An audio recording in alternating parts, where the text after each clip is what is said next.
Alors,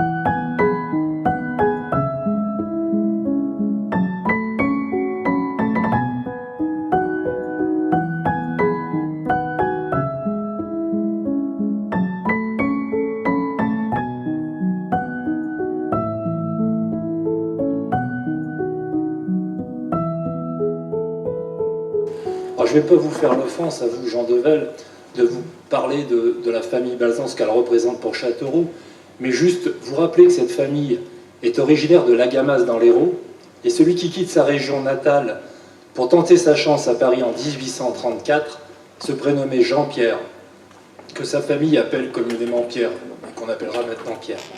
Alors, Pierre, c'est un homme doué pour les affaires, qui mène avec talent et opiniâtreté. L'année de son arrivée à Paris, donc en 1834, il épouse Élodie Martin, une jeune fille de bonne famille.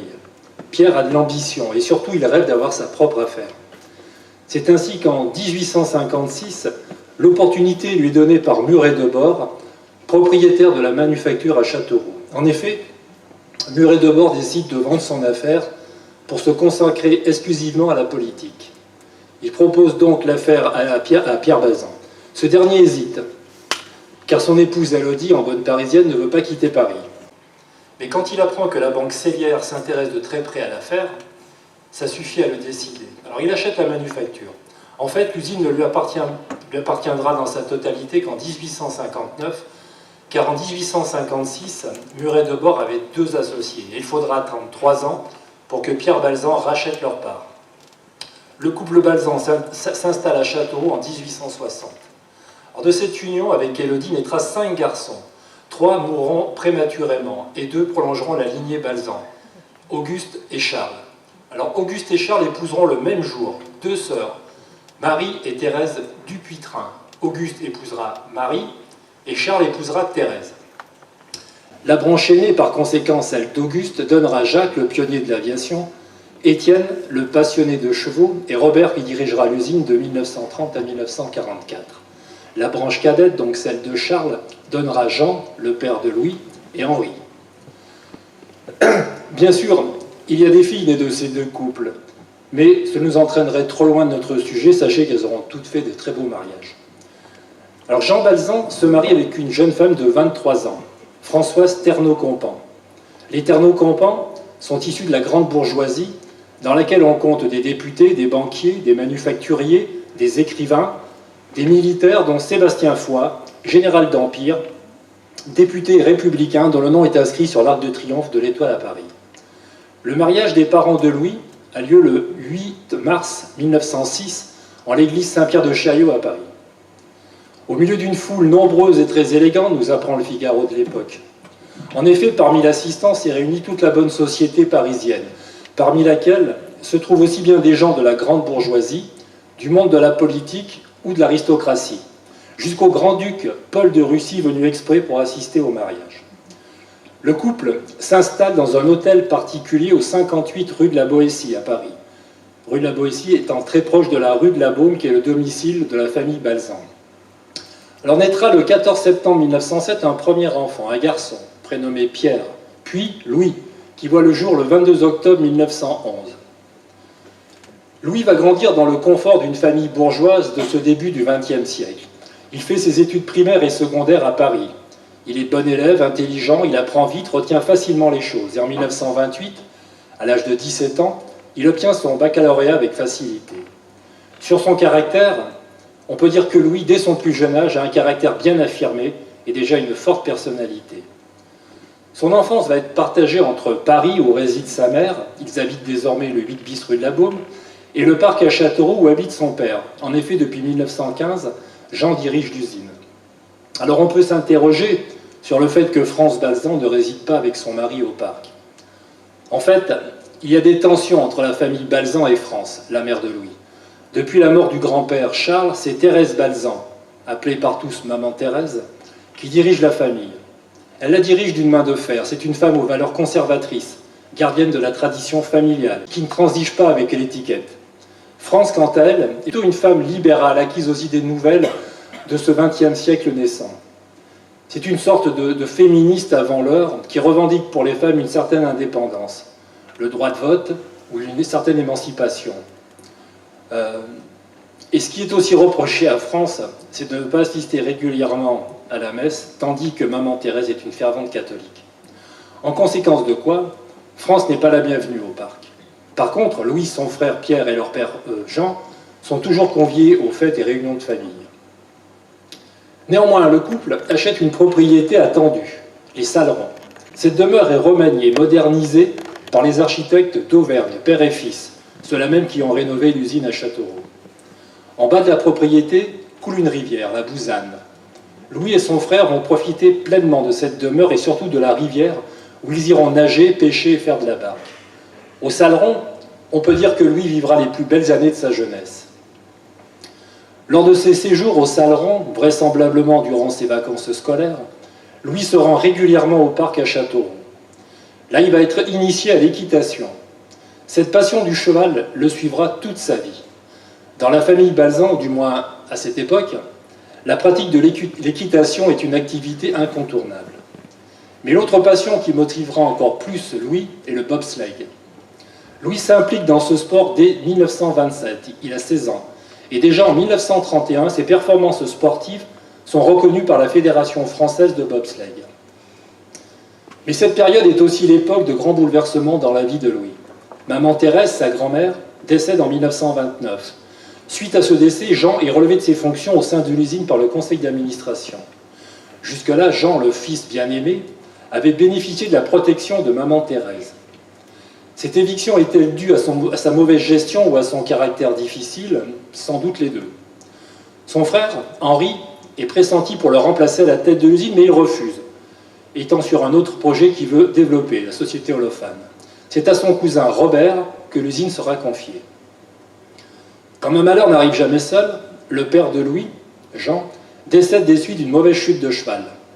À son décès, force est de constater qu'il a accumulé une montagne de dettes. Pour les combler, du moins en partie, France, Balzan, la mère de Louis, doit se résoudre à se séparer des Sallerons. Alors sur l'acte de vente, il y aura la signature de France, la signature de Pierre, mais pas celle de Louis, car il est mineur, il a 19 ans à l'époque. Je vous rappelle qu'avant on était majeur à 21 ans. Son cousin Jacques devient son tuteur légal. Dans le même temps, Robert, devenu le nouveau responsable de l'usine familiale, demande à France de vider l'appartement de fonction de son défunt mari et de ne plus remettre les pieds au parc. Louis, même s'il est affecté par tout cela, ne laissera rien paraître. À partir de ce moment-là, il se donne à fond dans les études et en 1931, à l'âge de 20 ans, il sort diplômé de l'École libre des sciences politiques, section finances privées. Sa ténacité fait l'admiration de Jacques, son cousin et tuteur, mais aussi de son épouse, l'américaine Consuelo Vanderbilt, qui interviendra, ou plutôt intercédera pour que Louis puisse poursuivre ses études à l'université d'Harvard aux États-Unis. Louis reste 2 ans aux États-Unis et obtient en 1933 son Master in Business Administration. Toujours désireux de se perfectionner durant ses congés, il effectue des stages soit à l'usine de Châteauroux, soit dans différentes entreprises américaines. C'est durant ce séjour aux États-Unis que la Fédération française de bobsleigh le sélectionne pour participer aux Jeux olympiques d'hiver qui se déroulent à Lake Placid. Louis se plaît bien aux États-Unis, à tel point qu'il envisage d'y s'y installer et de demander la nationalité américaine. Il faudra toute la persuasion et l'autorité de sa mère pour l'en dissuader. Alors il rentre en France. À peine débarqué, il doit effectuer son service militaire. Il avait obtenu un sursis de 2 ans pour faire ses études. Il intègre à l'automne 1933 le 506e RCC, qui est le régiment de chars de combat. Une fois libéré de ses obligations militaires, avec le grade de sous-lieutenant, il trouve un emploi à la société Janssen, où il devient chef de production chargé des fournitures et des matières premières. La même année, il décroche un diplôme au Centre de préparation aux affaires de la Chambre de commerce et d'industrie de Paris. En février 1936, il est de nouveau sélectionné pour participer à ses seconds Jeux olympiques d'hiver, qui se déroulent cette fois-ci à Garmisch-Partenkirchen en Allemagne. Mais 1936, c'est aussi la période du Front populaire. Louis se sent prêt à s'investir dans l'usine familiale. Il a les diplômes, l'expérience, les capacités. Il sollicite assez maladroitement un poste à responsabilité au sein de l'entreprise. Son cousin Jacques va lui écrire une longue lettre dans laquelle il lui explique que, alors je résume, le nom de Balzan ne donne pas tous les droits. Louis, qui n'est pas quelqu'un qui s'apitoie sur son sort, rebondit en intégrant la Banque de France comme attaché à la direction des études économiques chargé des questions des pays de langue anglaise. Il va quitter la Banque de France et du 1er avril au 1er novembre 1937, on le retrouve chef de la section économique du Centre de documentation économique et technique. Il est également administrateur délégué de la Société chimique de Chrome, mais également d'une société minière. Au cours de la saison 1938-1939, Louis Balzan décrochera le titre de champion de France de bobsleigh. C'est à cette occasion qu'il crée, ou du moins fait renaître, le Bobsleigh Club de Paris, une association loi 1901. Le président en est William Beamish, une légende du bobsleigh. Louis en est le secrétaire général, et un ami d'enfance, Michel Coulon, en est le trésorier. Rappelez-vous de Michel Coulon, on en reviendra un peu plus tard, je vous en reparlerai. Pour clôturer la saison 1938-1939, le Bobsleigh Club de Paris organise le 27 mai 1939 une soirée de gala dans un salon des Champs-Élysées, où le tout Paris mondain se bouscule. C'est vraisemblablement lors de ces soirées mondaines que Louis va faire la connaissance de Dorothea Thoroddsen, une jeune femme de la bonne société norvégienne. En effet, son père est un important armateur, si ce n'est le plus important armateur de Norvège, qui a ses entrées au Palais Royal. L'oncle de Dorothea est ambassadeur de Norvège à Paris. En septembre 1939, l'invasion de la Pologne par la Wehrmacht oblige la France à entrer en guerre contre l'Allemagne et à mobiliser ses troupes, et ce dès le 3 septembre. Balzan, en tant qu'officier de réserve, est mobilisé. Il intègre non pas le 506e, mais le 503e RCC, régiment de chars de combat, cantonné à Versailles-Satory.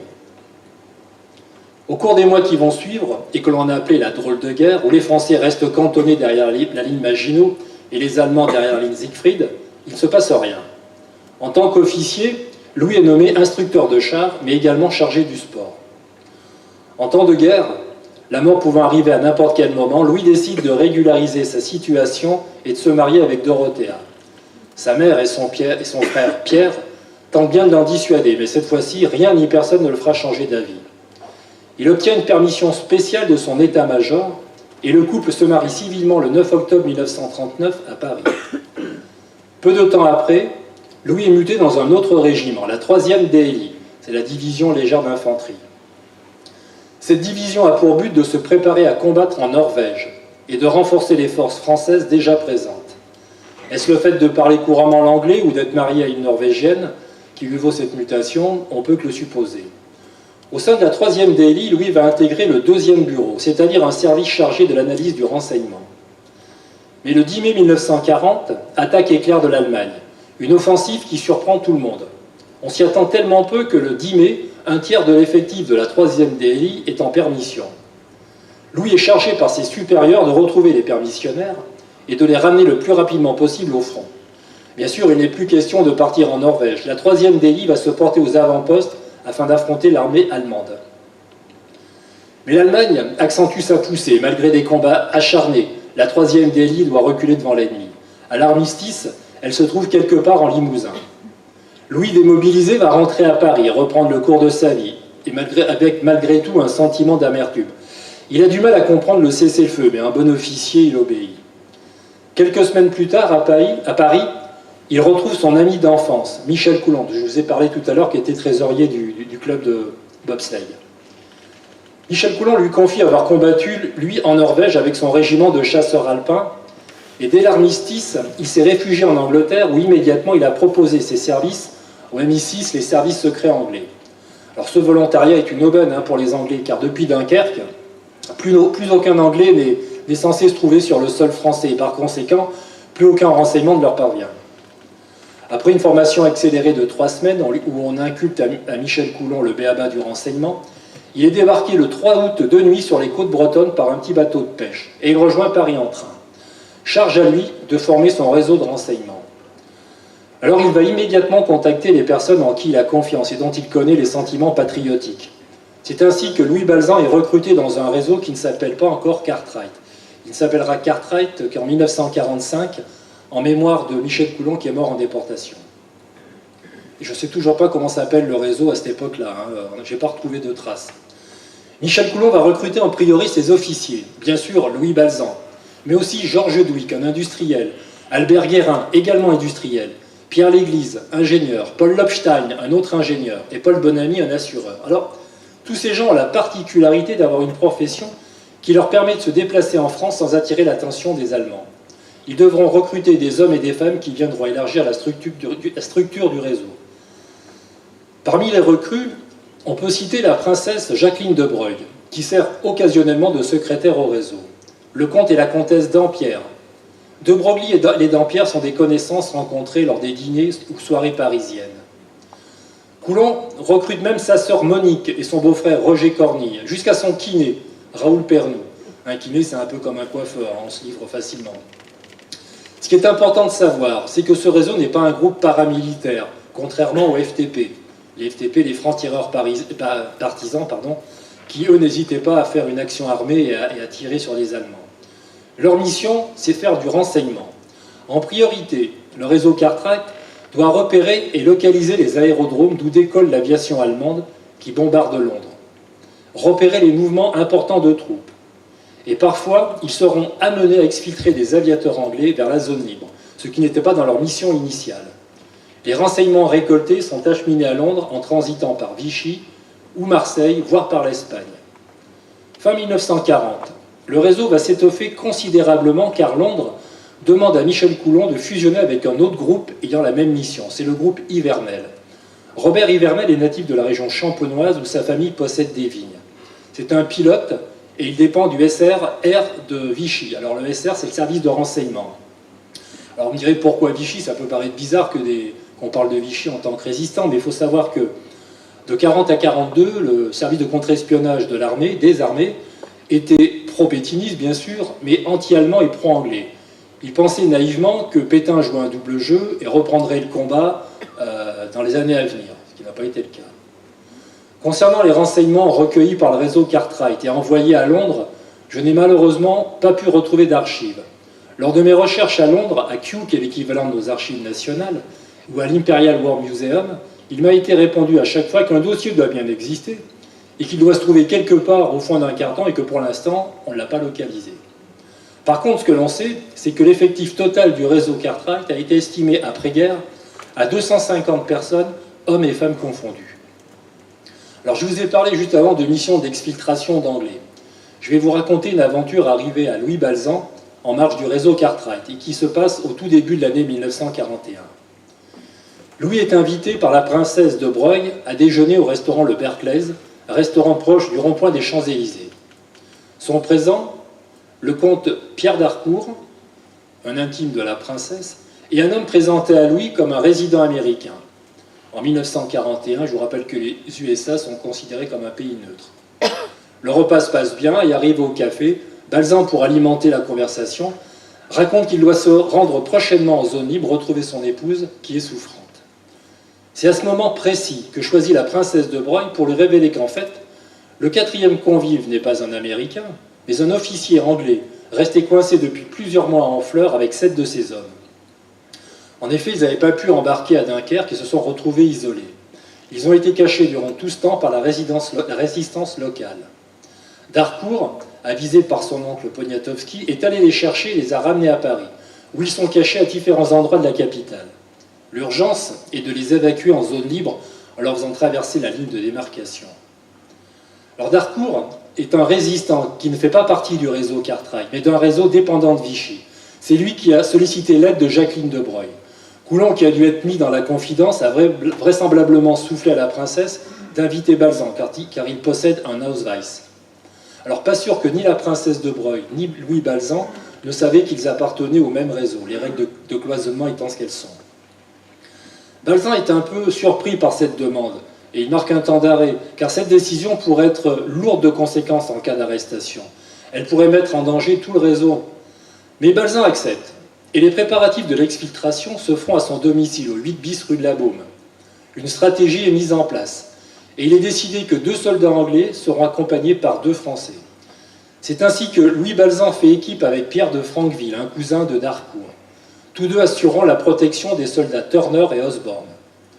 Le lendemain, tout le monde prend le train, en se répartissant évidemment dans les wagons, pour se rendre au plus proche de la ligne de démarcation à la Chapelle-Hugon dans le Cher. Tout avait été bien calculé. bien préparé et aurait dû se passer sans problème. Sauf que, arrivé à la ligne de démarcation, le groupe Balzan se fait repérer par une patrouille allemande et ils essuient des coups de feu. Les deux Anglais sont très légèrement blessés. Malgré cela, Balzan et de Franqueville arrivent à les faire passer en zone libre et où les soldats anglais retrouvent leurs compatriotes qui, eux, par contre, ont traversé la ligne de démarcation sans encombre. Suite à ça, Louis va rentrer à Paris et reprend le cours de sa vie. Son emploi de chef du secrétariat de l'office de compensation rattaché à l'office d'échange et son rôle au sein du réseau de renseignement. Mais en juillet 1941, suite à une dénonciation, le réseau Cartwright tombe. Sont arrêtés Coulon, Ivernel, les deux responsables du réseau, mais également deux lieutenants, Lobstein et l'Église. Même Darcourt, qui ne fait pas partie du réseau Cartwright, est arrêté. Mais Louis n'est pas inquiété. Avec Albert Guérin, un autre officier du réseau Cartwright, il essaie tant bien que mal de faire fonctionner le réseau, mais en l'absence des principaux responsables, c'est très compliqué. Sans doute les Anglais se méfient. L'Abwehr, c'est-à-dire le service de contre-espionnage allemand, mettra 15 mois pour compléter leur dossier et identifier la majorité des membres du réseau. Alors pourquoi 15 mois Ils sont partis du principe que les chefs étant arrêtés, et que ce n'était pas un réseau, disons, qui était armé, bon, ils ont pris leur temps pour faire des filatures et puis monter leur dossier. Et un matin du mois d'octobre 1942, le mardi 27, un coup de filet général est lancé. Louis est arrêté par la Gestapo à son domicile parisien rue de la Baume. D'autres membres de ce réseau seront également arrêtés, tandis que d'autres auront la chance d'éviter une arrestation et pourront se mettre à l'abri en zone libre. Louis est aussitôt conduit à la prison de Fresnes, où il est placé immédiatement à l'isolement. C'est-à-dire qu'il n'a aucun contact avec l'extérieur. Pas de visite de la famille, pas de courrier, pas de colis. Mais également aucun contact non plus avec les autres prisonniers. Pas de promenade et une douche par mois. C'est une période très dure, entrecoupée d'interrogatoires rue des Saussaies à Paris, siège de la Gestapo. Cet emprisonnement va durer jusqu'à la mi-mars 1943, où Balzan est envoyé au camp de Compiègne, ce que les Allemands apprennent le front de Stalag 122. Là, changement de conditions. Les prisonniers peuvent se promener dans l'enceinte du camp, discuter entre eux, lire, jouer aux cartes, jouer aux dés. Ils peuvent recevoir des colis, mais le revers de la médaille, c'est qu'à tout moment, ils peuvent faire partie d'un convoi vers l'inconnu. C'est ainsi que fin 1943, Louis est sur une liste de départ. Il fait partie d'un convoi de 997 hommes, essentiellement des Français. C'est à pied que les prisonniers sont conduits à la gare de Compiègne. Le transport s'effectue dans des wagons de marchandises. Vous savez, à l'époque, il y avait marqué chevaux 8, hommes 40. Sauf que là, ils sont plus de 100 par wagon. Ils voyagent sans eau, sans nourriture, dans le noir total. Juste une ouverture en haut du wagon laisse passer un petit peu l'air. Au centre du wagon, un tonneau est placé pour faire ses besoins. Le voyage va durer 3 jours et 2 nuits. Une chaleur suffocante le jour et un froid glacial la nuit. La soif est tellement intense que certains n'hésitent pas à boire leur urine. Mais contrairement à ce que pensent les prisonniers, ce n'est pas vers l'Allemagne que le convoi se dirige, mais en Autriche, vers le terrible camp de concentration de Mauthausen. À leur arrivée en gare, à coups de crosse, les SS les font descendre des wagons. Certains SS ont des chiens dressés à mordre. 3 kilomètres les séparent du camp qu'ils vont faire à pied. À leur arrivée, Louis Balzan remarque un homme attaché au portail tel un chien. Il aperçoit également des hommes amaigris portant une tenue de bagnard. C'est sa première vision du monde concentrationnaire. Immédiatement, les nouveaux arrivants sont dépouillés de leurs biens, valises, vêtements et tout objet de valeur. Ils doivent passer un à un devant les secrétaires du camp qui, assis devant leur machine à écrire, établissent des fiches signalétiques, identité, profession, provenance. Ils sont ensuite dirigés par groupe vers les douches, où par jeu, les capots alternent tantôt l'eau glacée, tantôt l'eau bouillante. Alors un capot, c'est un déporté à qui on a confié la charge de la discipline. En contrepartie, il est bien nourri, il est bien habillé, il couche dans un lit confortable, et il a le droit de vie ou de mort sur les autres déportés. Dans les douches, malgré l'interdiction qui leur a été faite, beaucoup en profitent pour se désaltérer. Puis vient le rasage complet du corps, des pieds à la tête, y compris les parties intimes. On les badigeonne d'un désinfectant style Grésil, car les nazis ont très peur des maladies, surtout du typhus transmis par les poux. Et enfin, on leur donne leur tenue de déporté et on leur attribue un matricule. Alors matricule qui est inscrit sur 2 morceaux de tissu qu'ils devront coudre, l'un sur le revers de leur veste, l'autre sur le revers du pantalon. On leur remet également un triangle de couleur rouge pointe en bas, avec au centre la lettre F, ce qui signifie qu'ils sont des déportés politiques venant de France.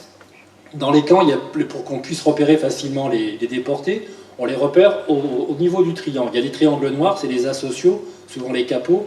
Les triangles bleus, ce sont les apatrides, les Espagnols.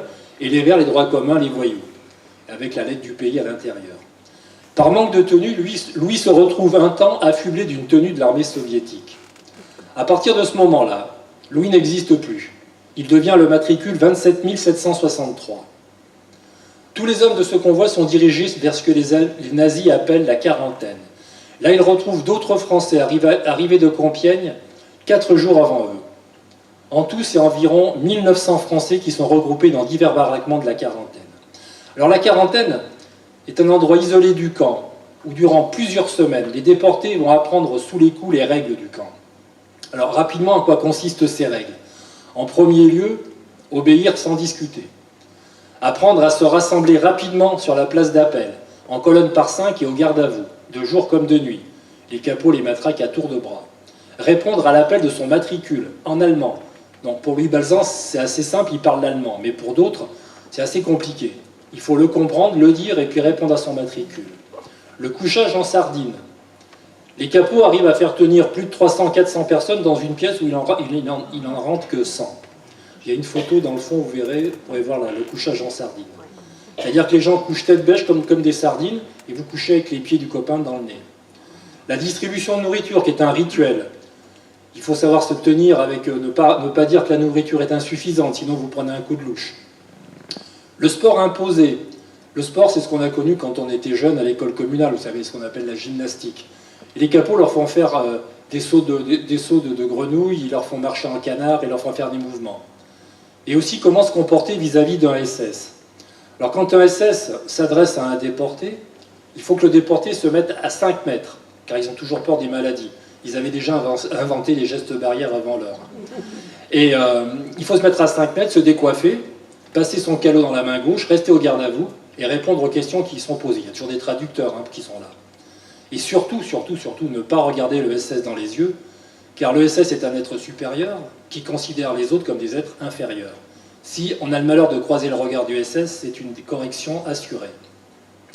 Alors rajoutez à cela le manque de sommeil, une alimentation insuffisante et le sport qui fatigue les organismes. Toutes ces choses font partie d'un conditionnement collectif inculqué à coups de matraque, à coups de pied, à coups de poing. Louis Balzan va rester en quarantaine durant 6 semaines. Un matin de juin 1943, les déportés sont réunis sur la place d'appel et les SS pratiquent une sélection, ce que les déportés ont appelé le marché aux esclaves. Sont sélectionnés d'office tous ceux qui ont, à leur arrivée au camp, déclaré une profession de mineur ou s'y rapprochant, puis les travailleurs manuels, maçons, charpentiers, menuisiers, et enfin ceux qui ont une bonne condition physique comme Louis Balzan. Ils sont 300 à partir vers une destination inconnue. Tous les déportés qui ont été sélectionnés ce jour-là sont soulagés de quitter Mauthausen, car ils se disent que rien ne peut être pire que ce camp. La suite leur prouvera que non. Le voyage va durer 2 jours, mais dans de meilleures conditions qu'à leur arrivée à Mauthausen. Ils ont de quoi manger, de quoi boire. Louis Balzan repère tout de suite que le train roule vers l'ouest, peut-être l'Italie. Soudain, le train bifurque vers le sud, vers un territoire occupé par l'Allemagne, mais lequel? Arrivés à destination, à leur descente des wagons, des camions les attendent pour les conduire dans la montagne. Aux surprises, les chauffeurs sont français. Ce sont des STO, le service travail obligatoire. Discrètement, les chauffeurs leur font savoir qu'ils sont à Terzic, en Slovénie, et qu'ils sont là pour creuser un tunnel dans la montagne afin de relier la Slovénie à l'Autriche. Ce tunnel a une importance stratégique pour les Allemands. En effet, pour passer d'Autriche en Slovénie et ensuite descendre vers les Balkans et la Grèce, jusqu'à maintenant, ils étaient obligés de passer soit par l'Italie, soit par la Hongrie. Et ils ne pouvaient pas passer par le col, car c'est une route sinueuse, et il y a de la neige 7 mois par année. Donc pour eux, il fallait aller tout droit. Le tunnel était un truc idéal pour passer en Slovénie. Alors le percement du tunnel est confié à une entreprise autrichienne, la firme Universal, qui a son siège à Vienne. Cette firme fournit son savoir-faire, ses ingénieurs, son matériel. Mauthausen fournit la main-d'œuvre, le matériel humain. Une fois arrivés au camp, en guise de bienvenue, le commandant Julius Ludolf les accueille par ces mots, je le cite. « N'oubliez pas que vous êtes des vaincus, sur lesquels nous avons le droit de vie ou de mort. Et sachez que vous n'êtes pas prêts de rentrer chez vous, car je vous aurais fait disparaître avant.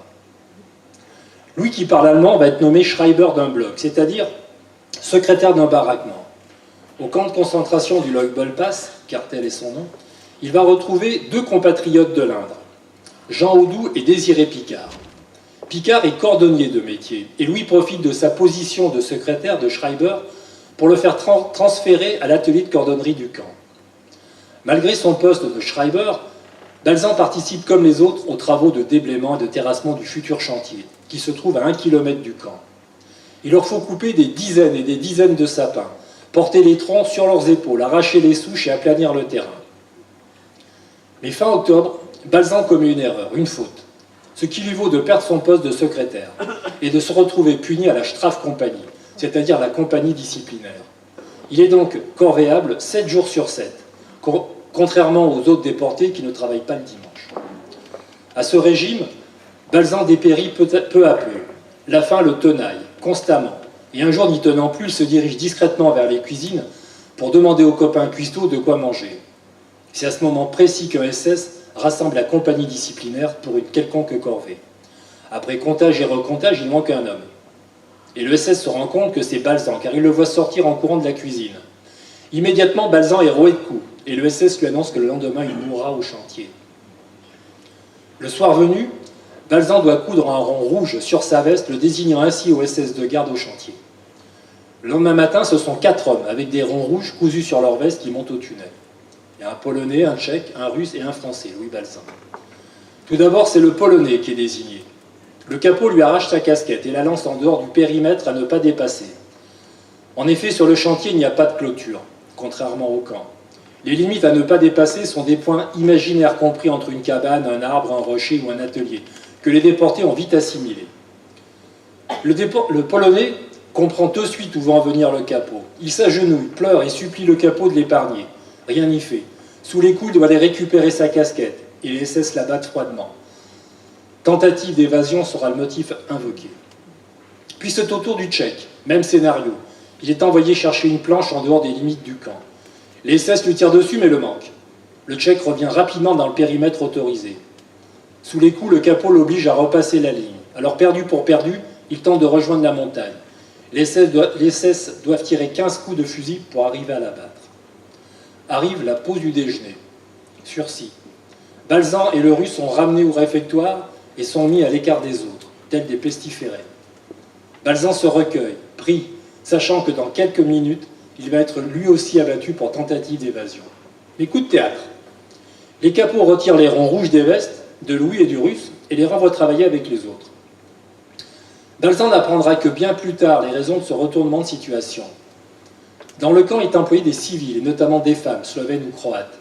Le matin, ces secrétaires ont assisté aux 2 assassinats et ont alerté leur contremaître. Elles sont formelles. Elles n'ont pas assisté à 2 tentatives d'évasion, mais à 2 assassinats prémédités. Les ingénieurs avisent leur entreprise, la firme Universal. Et Mauthausen ordonne la fin de ces assassinats sous prétexte que ça effraie le personnel féminin. Alors, arrivé à ce stade de l'histoire, je voudrais vous parler du rôle qu'a tenu Désiré Picard vis-à-vis de Balzan. Picard, conscient du dépérissement de Balzan, va se débrouiller pour récupérer le plus souvent possible des pommes de terre qu'il fera cuire de nuit sur le poêle de son atelier. Au petit matin, durant l'appel, il les glisse discrètement à Balzan. Parfois, Picard doit pénétrer dans le camp des SS, car il répare aussi les chaussures de ces messieurs. À chaque fois, il passe par leur réfectoire et rafle tout ce qui traîne sur les tables, pain, morceaux de viande et autres, et les rapporte au camp pour en faire profiter Balzan. Il arrive qu'il se fasse repérer par un garde et se fait dérouiller copieusement. Un jour, il aura la mâchoire cassée. Mais Picard est un optimiste, à tout craint, et malgré le visage tuméfié, dit « je ferai mieux la prochaine fois ». Balzan dira plus tard « Mon seul soutien au camp m'était apporté par mon camarade Désiré ». Je vais passer sur les mois que Balzan passera au Leutbolpass, qui sont inclus dans mon livre, par manque de temps. Et on arrive au 5 mai 1945. À la pause de midi, le travail s'arrête et les déportés sont tous ramenés au camp. Le commandant du camp a une annonce importante à leur faire. Sont présents tous les traducteurs qui expliquent aux déportés qu'ils vont bientôt être pris en charge par la Croix-Rouge internationale. Dès la fin du discours, des déportés sortent des rangs, dont Louis Balzan. Ce sont les responsables du Front National de résistance du camp. Bien sûr, Front National n'a rien à voir avec le Front National actuel. Front National, ça avait une connotation communiste. Et ils demandent au commandant des rations supplémentaires et déclarent que désormais, ils se chargeront de la cuisine et de la discipline du camp. En effet, les capots et chefs de bloc, je vous rappelle qu'ils étaient autrichiens et allemands, ont tous été sortis du camp et intégrés aux forces SS. Le commandant, il n'est plus en position de refuser quoi que ce soit et accepte toutes les doléances. Mais la Croix-Rouge n'arrive pas. Car la route qui passe devant le camp et qui mène au tunnel, et de là en Autriche, est depuis quelques jours totalement encombrée par des fuyards, militaires ou civils, qui tentent de quitter la Slovénie pour passer en Autriche. Ce sont des personnes qui ont collaboré avec les nazis ou qui fuient simplement l'arrivée prochaine des communistes. Le 7 mai, toujours pas de Croix-Rouge. Alors le commandant du camp du Leutbolpass décide que les déportés rejoindront les Alliés en Autriche. À 17h, ce sont plus de 900 déportés qui quittent le camp et essaient de se frayer un chemin parmi la cohue des fuyards. Ils sont encadrés par 44 gardes. Alors ce ne sont plus les jeunes SS virulents du début qui sont partis, qui ont été envoyés combattre, mais de vieux soldats de 14-18 ou de la Volkssturm, c'est-à-dire la milice locale. Pour les déportés, c'est l'assurance d'une protection au cas où ils rencontreraient des SS fous furieux. Dès qu'ils sont sur la route qui mène au tunnel, les déportés français déploient un drapeau bleu-blanc-rouge, confectionné clandestinement, avec la complicité des civils slovènes. C'est le drapeau que vous pouvez voir sur le livre, sur la couverture du livre. Et ils entonnent une magistrale marseillaise qui résonne dans toute la vallée. Un pied de nez magistral au commandant du camp. Ils vont marcher ainsi jusqu'à minuit. Dans la montagne, des combats font rage entre les partisans du maréchal Tito et l'armée allemande. Au petit matin, la majorité des gardes a fui. Il reste juste une poignée de 6 ou 7 irréductibles. Le 8 mai au matin, à 7h du matin, alors que la colonne des déportés reprend la route, des partisans surgissent de la forêt. Les SS sont désarmés et faits prisonniers. Les déportés, à partir de ce moment-là, sont libres. À midi, après un repos de quelques heures, il faut reprendre la route. Louis Balzan décide de se mettre à la tête de la colonne. En chemin, ils vont croiser une unité anglaise, l'avant-garde de la 8e armée britannique, qui leur dit de se diriger vers Villars, où le gros de la troupe anglaise devrait arriver. Mais la marche sur les routes depuis la veille en a épuisé plus d'un. Certains ont les pieds en sang, d'autres sont au bord d'épuisement. Sur les conseils d'un partisan, Balzan bifurque vers la gare de Rosenbach, pensant trouver un train qui les conduira à Villars. Mais arrivé à la gare de Rosenbach, rien ne se passe aussi bien que prévu. Les Allemands sont toujours présents, un régiment d'artilleurs. Et l'arrivée de centaines de déportés a de quoi les inquiéter. Les armes sont braquées, prêtes à faire feu. Louis Balzan, d'initiative, demande à parler à un gradé, qui arrive rapidement sur place. Balzan lui explique qui ils sont, que la région est désormais sous le contrôle des Alliés et qu'il ne comprend pas qu'ils soient encore là. En fait, c'est un énorme coup de bluff que tente Balzan. L'officier se rend à son bureau et téléphone à Villars. Et au bout du fil, coup de bol, ce sont les Anglais qui répondent. Le commandant demande à ses hommes de neutraliser les canons et de partir en empruntant le train qui est à quai. Puis il se dirige vers sa voiture, dégoupille une grenade incendiaire et se tire une balle dans la tête. La voiture s'enflamme aussitôt, sous le regard impassible des déportés. Il est vrai qu'en 2 ans, ils en ont vu beaucoup d'autres. Balzan téléphone à Villars et les Anglais lui envoient un train. Une fois arrivé, le chauffeur du train refuse de circuler de nuit, de peur d'être pris pour cible, soit par les Alliés, soit par les Allemands. Balzan conseille alors à ses camarades de rester allongés dans les wagons, toute la nuit. Bien lui en prend, car la nuit, des collaborateurs slovènes, les Domobranci, la garde blanche, prenant le train pour un convoi anglais, le mitraillent. Devant le nombre de déportés sortis des wagons, toujours en tenue de déportés, ils comprennent leur méprise et disparaissent aussi vite qu'ils étaient arrivés. Aucun blessé n'est à déplorer, vu que tout le monde était allongé dans les wagons. Le lendemain, le train amène les déportés jusqu'à Villars. Ils sont pris en charge par l'armée anglaise et seront bientôt rapatriés en France. Quant à Balzan, il décide de rester en Autriche et de se mettre au service des Anglais. Son but, établir la liste des SS et capots du camp du Leutbolpass, mais aussi débusquer d'éventuels SS qui se cacheraient cachés dans les camps de prisonniers des environs. Les SS qu'ils faisaient, ils enlevaient leur tenue et revêtaient les tenues de la Wehrmacht. Ils étaient beaucoup plus discrets, ils étaient mieux traités. Il va rester ainsi quasiment 1 mois avec l'armée anglaise, sous l'uniforme anglais, avec le grade de lieutenant, son grade dans l'armée française. Alors, par manque de temps, je zappe volontairement l'action de Balzan au sein de l'armée anglaise. Tout ça est décrit amplement dans le livre. Le 7 juin, il décide de rentrer en France. Et un général britannique, en remerciement, lui offre une voiture avec chauffeur. Le 13, il est à Paris, à l'hôtel Lutetia. Passage obligatoire de tout déporté. Rentrant des camps. Les formalités accomplies, c'est en voiture et toujours en uniforme qu'il rentre chez lui rue de la Baume. À son frère et ses neveux, qui ont été avisés de son retour, Balzan ne sait pas quoi dire. Comment raconter l'indicible? Personne ne pourrait comprendre. Il se contente de dire « ça fait du bien de rentrer à la maison ». Durant l'été, il retourne dans le Berry, à Tendu, où il va se reposer et passer de longs moments à nager dans la Bouzanne. La Bouzanne, c'est les salerons, l'insouciance de l'enfance et les temps heureux d'autrefois. Les 2 années qui suivent, Balzan divorcera de Dorothea et se rendra en Autriche au procès des anciens SS du camp du Leutbolpass. En 1947, il fait la connaissance d'une jeune fille de 19 ans, Aimée Célière de Laborde. Lui en a 35. C'est un coup de foudre réciproque et ils se marient le 14 octobre 1940. La même année, Balzan intègre les établissements Harissart à Marseille. Louis et Aimée vont habiter un temps près de Brignoles, mais plus tard, pour plus de commodité, ils se rapprocheront de Marseille. Louis s'investit pleinement dans son nouvel emploi. De son mariage avec Aimée naîtra 6 enfants, France Aimée, Nathalie, Charles, Humbert, Marie-Osmond et Jean. En 1954, l'usine de Châteauroux périclite. Son cousin, le baron Delair, qui est à la direction de l'usine, suggère au conseil d'administration de confier l'entreprise à Louis Balzan, qui donne pleine satisfaction chez Harissart. C'est ainsi que le 21 août 1954, Louis accède au poste qu'il avait toujours estimé lui revenir. Alors Balzan apporte un vent nouveau à l'usine. Il réorganise et modernise l'ensemble de l'usine. En 1956, en lisant une revue américaine à laquelle il est abonné, il découvre un produit en pleine expansion aux États-Unis, le tapis tuffeté. Sans attendre, Louis et Aimée s'envolent pour les États-Unis et rentrent en France avec une licence d'exploitation leur autorisant la production de ces tapis encore inconnus en France. Sous l'impulsion de Louis, le tapis tuffeté va rapidement se développer, tout en continuant bien sûr la production des couvertures traditionnelles et des uniformes pour l'administration. Fin des années 60, c'est l'âge d'or de l'usine Balzan.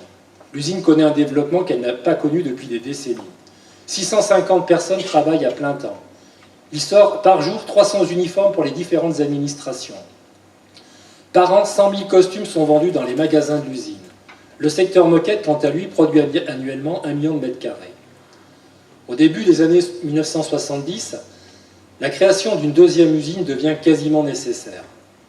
Louis achète des terres à Corbilly, situées à Arthon, avec le projet fou d'y implanter une nouvelle usine ultramoderne consacrée uniquement au secteur moquette. Quelques jours avant l'ouverture de l'usine d'Arthon, Louis signe un accord avec la société Regal Rocks de North Vermont, dans l'Indiana. Cette société est considérée comme du très haut de gamme en matière de carpettes et de tapis de bain. Louis obtient la licence de fabrication pour les pays du marché commun. L'avenir de la société Balzan semble se présenter sous les meilleurs auspices.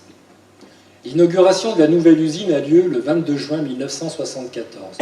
Sont invités les personnalités locales de la société civile et militaire, les directeurs d'usine, les clients, les fournisseurs, les professionnels du monde textile, les notables du département, et bien sûr la famille Balzan, environ 2000 personnes.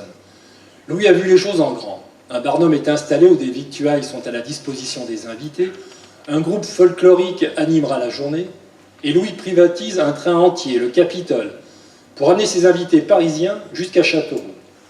Il a même prévu des autobus qui feront la navette entre la gare et Arthon. À la gare de Châteauroux, Louis est en compagnie de Gilles Guillaume, son jeune directeur des produits nouveaux. Ils attendent l'arrivée des invités parisiens. Balzan a l'air contrarié, dépité. Gilles Guillaume lui demande si tout va bien, et Balzan lui confie qu'il a appris que les banques le lâchaient. Puis se reprenant, il lui dit « Les banques ne m'auront pas ». Alors, on peut s'interroger sur les raisons qui ont poussé les banques à lâcher Louis Balzan. Est-ce que son dossier auprès des banques a été jugé mal préparé? Est-ce dû au choc pétrolier de 1975 qui a fait changer les banquiers d'avis? Est-ce une intervention extérieure, comme le pensent certaines personnes? Près de 50 ans après, je pense qu'on ne le saura sans doute jamais. L'inauguration officielle se déroule avec discours des uns et des autres, visite du site, etc. Sans rien laisser paraître, Louis Balzan passe au mieux de ses invités avec un petit mot aimable pour chacun. Le soir, un magnifique feu d'artifice, tiré du plan d'eau, clôturera cette journée. Mais à la fin de l'été, les fournisseurs ne sont plus payés et l'usine n'est plus en état de fonctionner. Le 2 octobre, un curateur est nommé pour présenter avec l'entreprise un plan de redressement. Néanmoins, le tribunal autorise l'usine à fonctionner, mais dans l'unique but de payer les fournisseurs. Balsan doit se résoudre à se séparer de l'usine. Des repreneurs sont envisagés. On peut citer Gerland, des revêtements Gerflex, Prouveau, un industriel du nord de la France, les frères Villot. La priorité pour Balsan, c'est la sauvegarde d'un maximum d'emplois. Il est contacté par Maurice Biedermann, que Louis connaît et en qui il a confiance. Ce dernier est surtout intéressé par la partie uniforme, car c'est là son domaine de prédilection. Bien que l'usine soit sous curatelle, Biedermann fait le déplacement à Châteauroux avec l'un de ses directeurs, car il a envie de reprendre l'affaire. Balsan et Biedermann se revoient ensuite à Paris. En businessman avisé, Biedermann laisse entendre à Balsan qu'il pourrait éventuellement rester un temps aux commandes de l'usine d'Arton. En effet, Biedermann ignore tout de la production de moquettes. Le 1er mai 1975, Louis cède la mort dans l'âme les clés de son usine. Les principaux actionnaires, qui appartiennent quasiment tous à la famille Balsan, cèdent leur action à Biedermann pour le franc symbolique. Néanmoins, chacun savait pertinemment que sans l'arrivée en 1954 de Louis Balsan à la tête de l'usine, les établissements Balsan auraient périclité avant la fin des années 50. Les secteurs couverture et les uniformes étaient devenus déficitaires. La moquette avait prolongé la longévité de l'usine. Balsan comprit un peu tard que Biedermann ne lui laisserait aucune responsabilité au sein de l'entreprise et que des licenciements étaient inévitables. À cette période, son cousin Jean Delair, très affecté par tous ces événements, décède. Louis Balsan se retrouve donc seul et sans revenu. En 1976, il quitte définitivement le parc et Châteauroux pour retourner vivre à Paris. Alors, ce ne fut pas de gaieté de cœur, et dans un courrier, il écrit, je le cite, « Je suis bien triste de quitter cette maison pour laquelle j'avais tant travaillé et à laquelle j'étais si attaché. Cela va être une triste fin d'année. » Balsan aurait pu se retirer des affaires, mais non, sans se décourager, il décide de reprendre une fois de plus sa vie en main et de retrouver un emploi.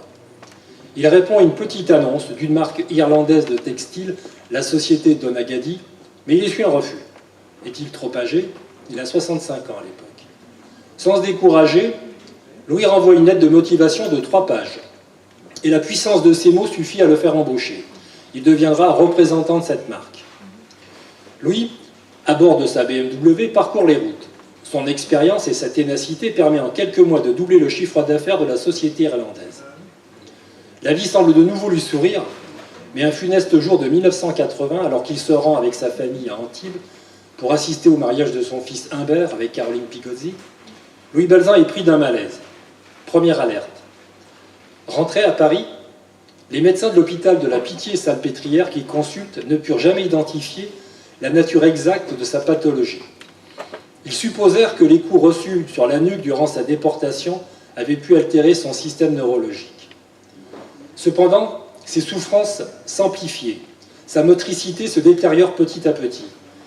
Il est rapidement incapable de travailler et doit rester cloîtré chez lui rue de la Beaume. Jusqu'à ses mains qui ne lui obéissent plus. Il est contraint d'utiliser une machine à écrire pour sa correspondance. Son état de santé devenant alarmant, Louis Balsan est transféré au Val-de-Grâce à Paris, hôpital militaire auquel il a droit en tant qu'ancien déporté. Mais les médecins, là aussi, sont impuissants à le soigner.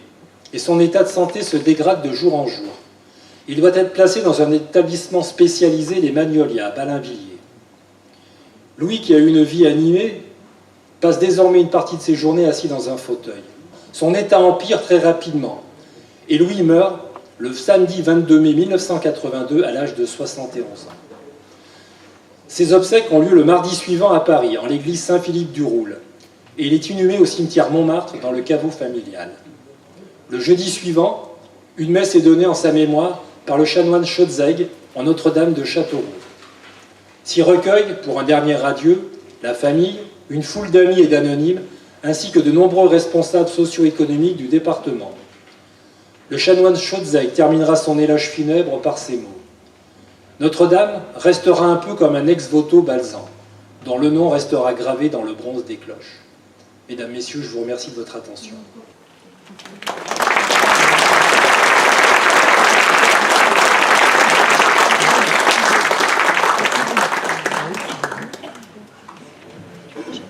vous avez des questions, des précisions à donner, je vous écoute. Du moins, voilà, c'est ce que je voulais suggérer.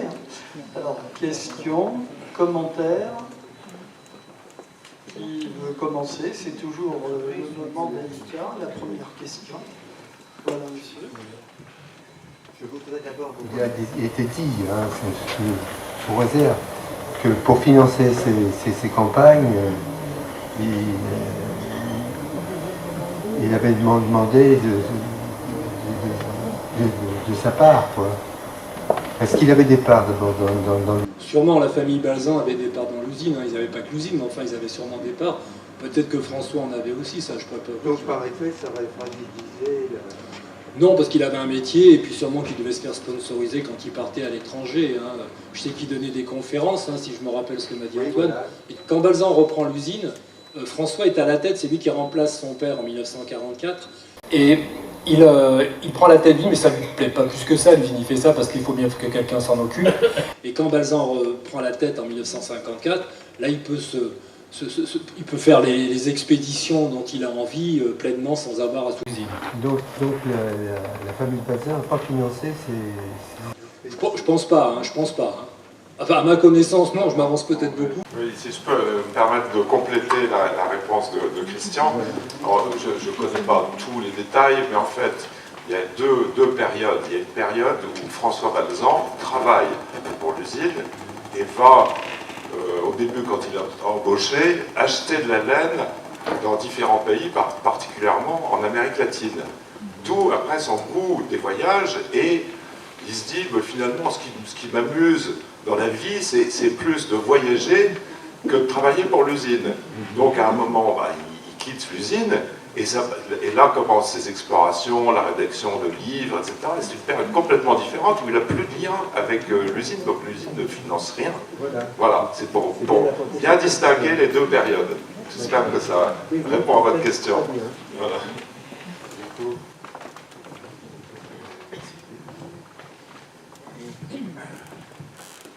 Quelqu'un d'autre a des questions ou commentaires? Je vais en désigner un. Monsieur Audoux. Monsieur Audoux, qui est le fils de Jean Audoux, dont le père était en déportation avec Balzan, et qui nous a fait le plaisir de venir nous voir. Puisqu'il est trop ému. Puisqu'il est trop ému, moi je prends la parole. Et en fait, pour lui dire que je suis très touché de faire sa connaissance. Parce qu'en fait, nous sommes fils. Moi, je suis le fils de Louis Balzan. Vous êtes le fils de Jean Audoux. Et je ne crois pas, malheureusement, qu'il y ait tellement de familles Picard dans l'Assemblée. Mais je serais content de les rencontrer. Parce qu'en fait, à ma génération, c'est important de savoir, enfin, de rencontrer ceux qui ont tellement compté les uns pour les autres. C'est-à-dire, c'est Audoux, c'est ce triangle Audoux, Picard, Balzan, et plus tous leurs camarades d'infortune ou de déportation. Enfin, il y a quand même eu des liens, curieusement, de camaraderie très différents des liens de camaraderie dans l'armée, mais ces liens de camaraderie ont été très très forts.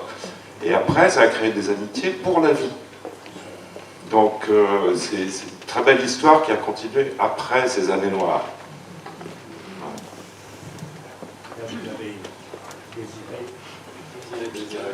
Alors, j'en profite, cette photo a certainement été prise lors de l'inauguration de l'usine d'Artan en 1974.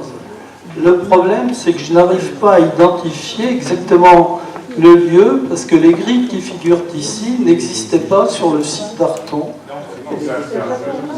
Donc c'est à Château. Voilà, François, à vous la parole. Oui, c'était bien l'usine. Donc, effectivement, c'était le jour de la cérémonie à Arton.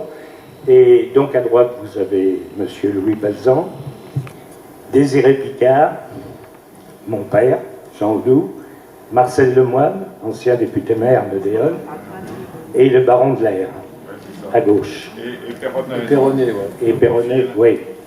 Voilà. Donc, ils étaient toujours inséparables. Alors, je ne me souviens pas de cette photo, mais c'est extrêmement touchant de voir qu'au moment où il célébrait la création de cette nouvelle usine, il les a invités et on voit qu'il était particulièrement heureux de montrer son projet.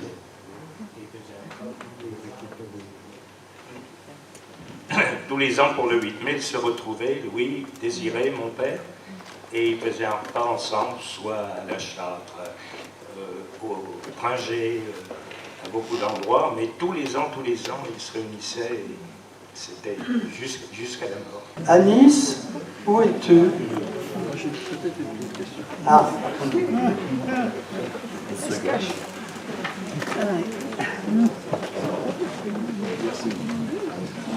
Tout d'abord, merci pour cette belle leçon d'histoire. J'ai eu l'occasion de lire le livre de Robert Lacaze, Le Tunnel, qui parlait beaucoup de... C'est André Lacaze. André Lacaze, peut-être, pardon. Qui parlait beaucoup de cette de loi Belpasse, qui était vraiment infecte. C'est surtout là qu'il y a eu des crimes terribles. Alors, je me souviens qu'il expliquait qu'ils étaient 30 par... par cabane, là, hein. Et il donnait 15 pelles et 14 brouettes. Et celui qui n'avait pas d'outils était fusillé tout de suite. Ça, je pense pas que ça soit la vérité. Ah bon? Parce que Lacaze a été déporté au Loibel-Pass et il a écrit ce roman en 78 en se référant à ses souvenirs, mais aussi aux histoires que les copains lui ont racontées. Son héros, là, Paulo Chastagnier, si je me rappelle bien, il a pris ça sur un déporté qui s'est vraiment évadé comme ça. C'était moins rocambolesque, mais il faut savoir que Lacaze a toujours dit que c'était un roman. C'était pas un livre d'histoire, c'était pas un roman historique, c'était un roman. Et il y a plein de petites erreurs dans le livre. Écoutez, par contre, j'ai eu l'occasion de rencontrer M. Picard à l'époque dans le garage Aubert à Déol, et il m'avait confirmé ces phénomènes-là.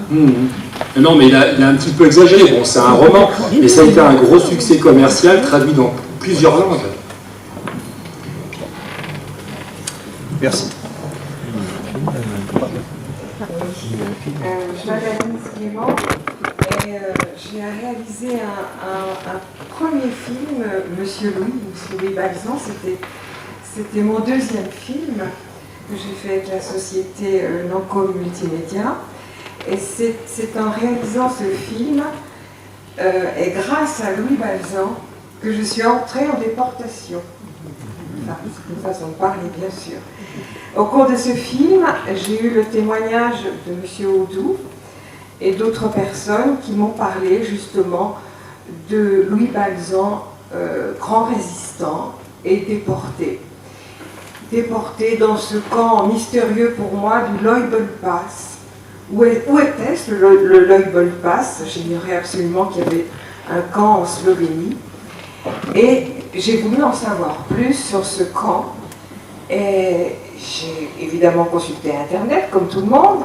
Et je suis tombée sur Monsieur Tessier.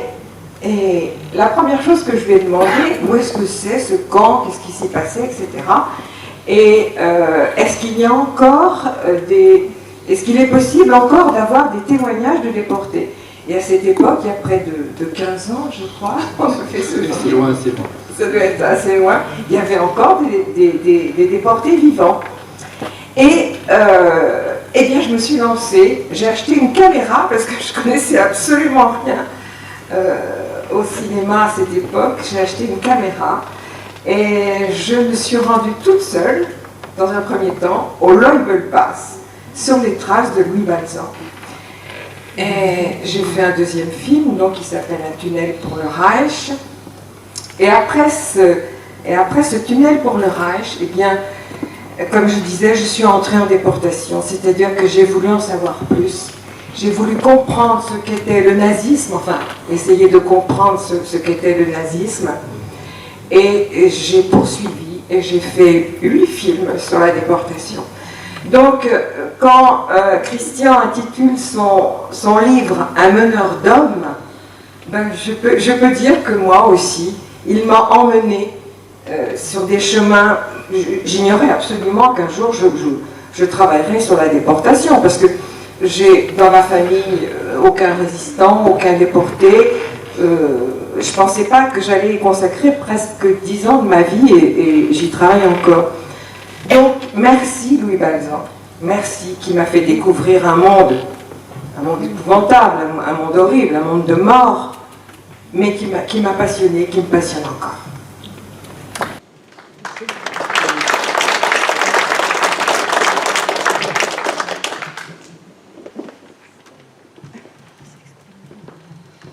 Bien, est-ce que quelqu'un voudrait ajouter quelque chose?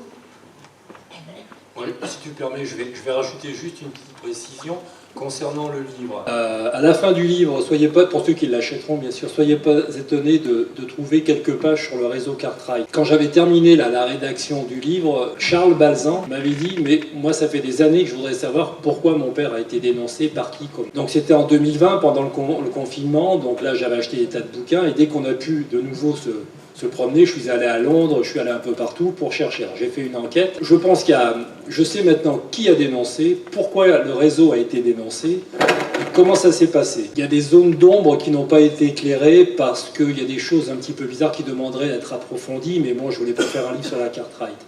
Donc pour ceux que ça intéresse, à la fin du livre, dans les annexes, il y a cette petite encart d'une dizaine, quinzaine de pages sur le réseau Cartwright qui vous explique bien comment le réseau a été noyauté, comment il a été dénoncé, et comment les chefs, les résistants se sont fait avoir comme des bleus. Bien, écoutez, s'il n'y a plus de questions, repose-toi, repose-toi. Je vais, avant que nous prenions un petit pot, que nous trinquions, je vous propose de regarder quelques petites vidéos qui donnent un aperçu de ce qu'est la société Balzan aujourd'hui, qui, à mon sens, traduit le projet qu'il avait pour Balzan. Balzan, aujourd'hui, est devenu une entreprise moderne avec toute une équipe de jeunes axés vers le développement du produit, la communication et, on va dire, la haute technologie, enfin la meilleure technologie du moment. Je vais ici. Ça alors, mon cher Gilles, comment ça va? Michel, Michel Perronnet. Vous avez combien de machines? Les machines à tufter. Ben là, aujourd'hui, on a 24 machines, mais on renouvelle. C'est-à-dire que tous les ans, on achète une ou deux machines et on en envoie une vieille à la poubelle. Donc, c'est essentiellement du fil de nylon. Hein. On fait très peu de laine. Vous faites très peu de laine? Oui, oui, oui. C'est quand même un produit assez cher, la laine. Oui. C'est un produit haut de gamme. Et sur une machine, il y a combien de bobines? Alors là, sur cette machine, on a 1600 bobines et c'est en gros la majorité. Donc 1600 bobines à 4 kg, quand la bobine est pleine, tu vois, ça fait un volume de 6 à 8 tonnes selon les cas. Et vous faites essentiellement du synthétique? On fait essentiellement du synthétique, mais du polyamide, parce que le polyamide se teint comme la laine, et c'est très proche de la laine, alors que le polypropre ne se tient pas. Et le polyamide, en plus, est extrêmement résistant. On fait de plus en plus de moquettes pour le contrat, et le polyamide est le meilleur polymère que l'on puisse utiliser. Il y a combien d'aiguilles sur une machine? Ben là, on a autant d'aiguilles que de bobines, donc sur cette machine, tu as 1600 aiguilles. Et là, on change ça, les aiguilles régulièrement, parce qu'elles s'usent, évidemment. On a deux machines. Alors ça, c'est une machine qu'on a installée dans les années 88, qui est une machine à teindre à la continue. Alors sur cette machine, on passe du tapis et on teint toujours. On change de couleur, mais ça teint toujours. Donc tu vois, pour le moment, la matière rentre. Elle est un petit peu préparée. Donc là, à présent, tu vois, la teinture est appliquée là. Ça rentre dans le vapeau. La teinture est alors fixée. Tu as une opération de lavage là, mais en fait, on ne voit pas grand-chose. Elle se situe ici. Le but du jeu, c'est de faire une bonne teinture avec le minimum d'eau. Aujourd'hui, on consomme 13 litres d'eau pour faire 1 mètre carré de moquette, alors qu'avant, du temps de Châteauroux, c'était, je crois, 60 litres au mètre carré, quoi. Et puis, il y a beaucoup moins de déchets de collants.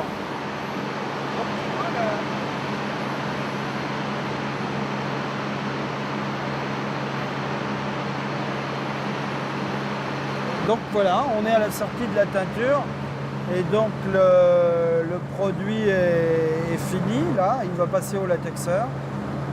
Donc là, tu vois, il y a peut-être 100 mètres linéaires de cette couleur, mais tu as 200 mètres linéaires de plus. La totalité du tapis qui est dans la machine est de 300 mètres linéaires. Et sur cette machine, si on travaille en 3 équipes, on va fabriquer 50 000 mètres carrés dans la journée. Vous travaillez en quoi? On travaille entre 2 et 3 équipes, alternativement à une semaine 2 équipes, une semaine 3 équipes. C'est très joli, hein. Il faut la regarder là. Ça a beaucoup d'allure.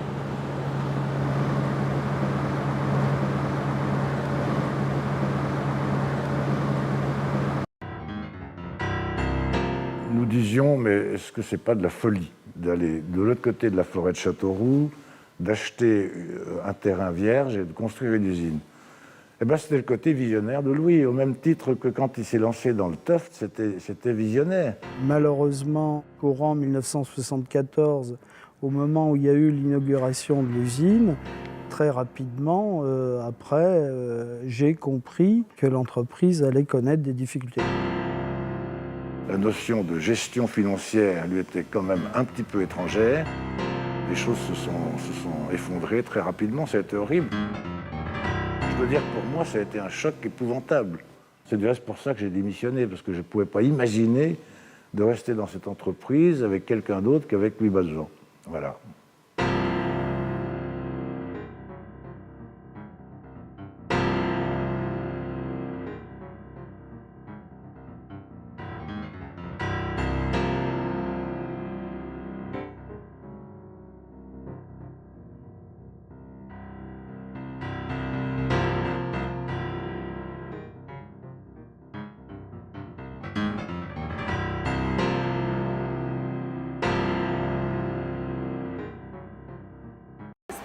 Ah ben, quand on a commencé, on n'en fabriquait pas beaucoup quand on a commencé là-bas la manufacture. Mais quand on est parti de la manufacture, on était quand même à 280 ou 300 vestes. Et puis on faisait 600 pantalons. Hein. Ah oui, ça c'était vraiment la grosse entreprise à ce moment-là. Hein.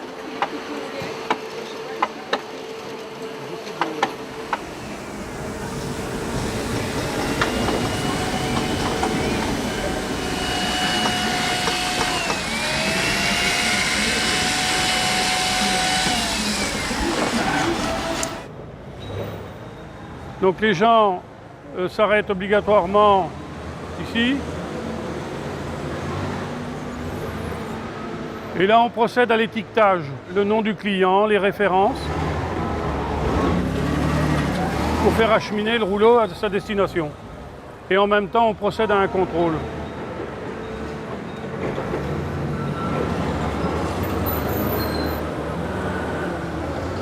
Donc là, ce sont des camions qui partent au jour le jour. Certains sont pour l'Allemagne, d'autres pour la Belgique, d'autres pour la France. Alors tous les jours, il peut partir, disons, entre 15 et 20 camions.